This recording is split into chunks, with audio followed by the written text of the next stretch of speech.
சொல்லுங்க, எப்படி இருந்தது தளபதி அவர்கள்? ரொம்ப நல்லா இருந்ததுப்பா, ரொம்ப சந்தோஷமாக இருந்தது. அனன்யா வந்து என்னோட அண்ணன் பொண்ணு, அவங்க அம்மா மதர் வரல. ரெண்டாவது நான் தளபதி வெறியன்றதுனால எனக்கு ஒரு வாய்ப்பு கிடைச்சிது. இதை எனக்கு எப்படி சொல்கிறதுன்னு தெரியல, ரொம்ப சந்தோஷம். எப்படி சொல்கிறது, 100 கிலோ தங்கம் என் மேலே போட்ட மாதிரி ஆயிடுச்சுப்பா. அந்த மாதிரியான ஒரு சந்தோஷம். ஏன்னா அண்ணனா அவ்வளோ பிடிக்கும். அண்ணா இந்த மாதிரி எல்லாம் விஷயம்லாம் பண்ணும்போது வேற லெவல்ப்பா அண்ணன். அதுவும் கரெக்டாக 10th 12th அவங்க கரெக்டாக அவங்க கூப்பிட்டு அவங்களுக்கு வந்து இந்த மாதிரி ஹானர் பண்ணுறது மூலமாக அவங்களுக்கும் ஒரு மோட்டிவேஷனாக இருக்கும். அவங்கள வந்து அவங்க கல்விக்கு வந்து உதவுற மாதிரியும் பண்ணுறாரு அவர். அதெல்லாம் எப்படி? கண்டிப்பாப்பா, அவங்க தான் அடுத்த தலைமுறைகள், அடுத்த தலைவர்கள். அவரையும் அடுத்த எம்ஜிஆர்ன்றலாம் சொல்கிறாங்க. சொல்லிட்டோம், நான் சொல்லினே, அடுத்த எம்ஜிஆர் எங்கள் அண்ணன் தான். அந்த காலத்தில் எங்கள் நைனா சொல்வார், எம்ஜிஆர் எங்கள் உடம்பெல்லாம் கிழிச்சார், எம்ஜிஆர் புராணமே பேசுவார். எனக்கு நினைவு தெரிஞ்ச நாள்லேருந்து அந்த நாள்லேருந்து இந்த நாள் வரைக்கும், இந்த நிமிஷம் இந்த வினாடி வரைக்கும் தளபதி. என் உடம்பு ஃபுல்லாக தளபதி. யாரு பாரு, ஐயோ இது என்ன தளபதி பைத்தியம், அக்கா ஏன் இப்படி இருக்கிறெல்லாம் சொல்லுவாங்க. தளபதி உடம்புல ஊறிட்டார், அவரெல்லாம் என்னால் தூக்கி எல்லாம் போட முடியாது.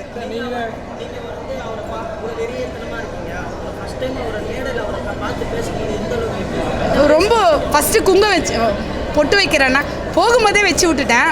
ரொம்ப சிரித்தார். எனக்கு இன்னும் ஆசை தாளலை. மேலே போகும்போது, ஏன்னா நேற்று வந்து கிருத்திகை முருகர்கிட்ட அண்ணன் பேர் சொல்லி அர்ச்சனை பண்ணிட்டு அந்த பிரசாதம் எடுத்துகிட்டு வந்தேன். அது அண்ணாக்கு நான் வைக்கணும்னு நினச்சேன். மேடையிலையும் வச்சுக்கிறேன் போது, அம்மா இங்கே வைடா வைடா அப்படின்னாரு. அது ஒரு ஆனந்தமாக ஆயிடுச்சு. நான் ஒரு ரோஸ் கொடுத்தேன், அவர் திரும்ப எனக்கு ஒரு ரோஸ் கொடுத்தாரு. அந்த பாப்பா கூட ஃபோட்டோ எடுத்தேன். அண்ணா ஏன் ஃபோட்டோன்னா அண்ணா எடுத்துக்கம்மா அப்படின்ட்டு என்னோட ஷோல்டரில் கை போட்டு ஃபோட்டோ எடுத்தார். தவம் வேறு எதுவுமே வேணாம் எனக்கு பணம் காசு மேலெல்லாம் ஆசை இல்லை. நான் அதெல்லாம் விட்டுட்டு தான் நான் இன்றைக்கி நிற்கிறேன். அண்ணன் கூட நின்று மக்கள் சேவை செய்யணும். இந்த தருணத்தில் அண்ணங்கிட்ட இது ரீச் ஆகணும். நான் சொல்லிடுறேன், அண்ணன் வந்து மகளிருக்கெல்லாம் முக்கியத்துவம் கொடுத்து மகளிருக்கெல்லாம் அரசியலில் ஒரு நல்ல பெரிய வாய்ப்பை கொடுக்கணும்னு நான் ஆசைப்பட்றேன். ஏன்னா என்ன மாதிரி மகளிர்லாம் நிறைய பேர் இருக்காங்க. அண்ணா கூட வேலை செய்ய, மக்கள் பணி செய்ய முதல்ல நான் ரெடியாக இருக்கேன். அண்ணா கூட நான் முதல்ல நான் மக்கள் பணி செய்ய ரொம்ப ஆர்வமாக இருக்கேன். கண்டிப்பாக அரசியல் எனக்கு ரொம்ப பிடிக்கும். அண்ணா கூட சேர்ந்து செய்கிறது.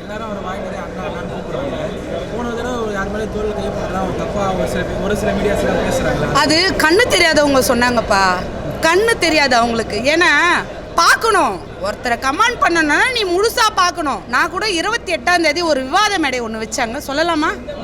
அந்த எல்லாம் பேசுறதுக்காக தான் வந்தேன். அந்த விவாத மேடையில் ஒரு பத்திரிகை நண்பர் சொன்னார், நல்ல தலைவர் எப்படி விஜய் வந்து சொல்லலாம், விஜய்க்கு அரசியல் பற்றி என்ன தெரியும், ரெண்டாவது வந்து பேச வச்சு ஆட்களை மேலே ஏற்றுறாரு, தன்னை விளம்பரப்படுத்திக்கிறாரு. அதே நண்பருக்கு நான் சொல்ல விரும்புகிறேன், நான் பாதிக்கப்பட்ட பெண்ணா சொல்கிறேன், இங்கே எங்கேயுமே நல்ல தலைவர்கள் இல்லை. 12 வருஷமா ஒரு வங்கியில் நான் வேலை பார்த்தேன். எக்ஸாம் எழுதி எங்களை வெளியே அனுப்பிச்சிட்டாங்க, தனியார் மையம் ஆக்கிட்டாங்க.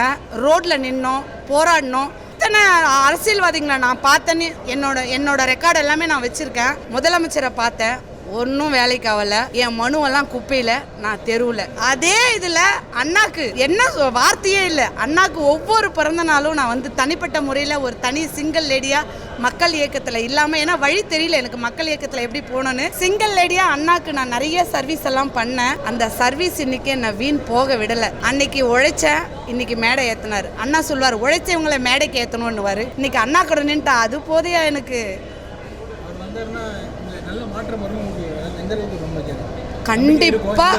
கண்டிப்பாக உண்டுப்பா, 100% உண்டு. நிறைய மாற்றம் வந்து கண்டிப்பாக வேணும்ப்பா. தமிழ்நாடு வந்து குட்டி சேவராக போயிடுச்சு, சரிங்களா? அதை வந்து மாற்றணும். அது இந்த மாதிரி ஒரு குழந்தைங்கள்லாம் நல்ல ஒரு படிப்பு திறமையை கொண்டு வந்துட்டு கண்டிப்பாக உண்டு. அண்ணா சொன்னதில் 100க்கு 100 உண்மை. நல்ல தலைவர்கள் வேணும், நல்ல தலைமை வேணும், 100% உண்மை. ஏன்னா இங்கே தலைமையும் சரியில்லை, தலைவர்களும் சரியில்லை, அலுவலகமும் சரியில்லை. இது உண்மை.